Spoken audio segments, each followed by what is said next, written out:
Всем привет! Хочу порекомендовать очень хорошее средство от кашля. Вот я его сделала, смотрите, прям такое, как желешка-желешка. Очень помогает. Первый раз его попробовала, когда была на втором курсе, училась техникума. У меня был сильнейший бронхит, и мне очень-очень помогло.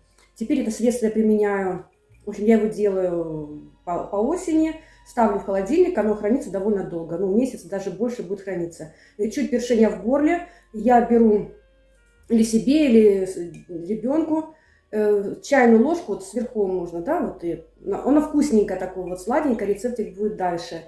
И проглатываем, и где-то хотя бы минут 10, ну, не запивайте, не заедайте, чтобы она так вот по горлышку хорошо раз это самое полечила нас хорошо, наше горлышко и бронхи, и не знаю, в общем, я буду рада, если, не дай боже, у кого-то кто-то заболел и кому-то поможет, я буду очень-очень рада. Будьте здоровы, всех вам благ. Для нашего лекарства от простуды нам потребуется вот такой 1 лимон. Вот так прям не обрезая, целенький, мы варим его 15 минут. Вот. Также нам нужен флакончик глицерина. Вот, 1 лимон, глицерин и добавим мед. Все, лимончик сварился, варили 15 минут. Он у меня уже остыл немножко, такой чуть тепленький. Вот сейчас вот эту часть мы отрежем. Вот уже отрезали. И сейчас всю баночку выдавим полностью. Вот. Так как сварился лимончик, он прям так хорошо отделяется. Все, косточки достанем. Ну, вот что-то получилось из лимончика. Сейчас добавим мед. Мед ложки по вкусу. Я ложу 2-3 столовые ложки. Кто хочет послаживать больше. В общем, пробуйте, как получается. Потом мы добавляем вот глицерин. Вливаем полностью весь флакончик. И все мы это перемешиваем.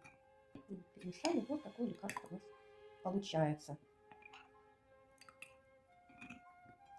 Принимаем не на голодный желудок.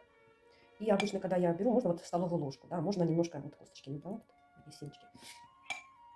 Можно 5 раз в день, да, даже можно по чайной ложечке понемножку. Дается и деткам, и взрослым.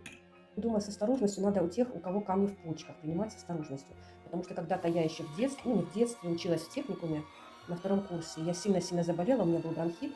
Я принимала вот такое, мне посоветовали, это первый раз я тогда принимала это лекарство. И у меня вот прям сильно выходили, вот песок выходил у меня. Вот тогда у меня в почках был песок. Это я узнала уже после. Буду рада, кому поможет это средство. Очень хорошее при простуде, при болезни, если горло болит или сильный кашель, очень хорошо помогает. Вот, хранится в холодильнике и хранится довольно долго.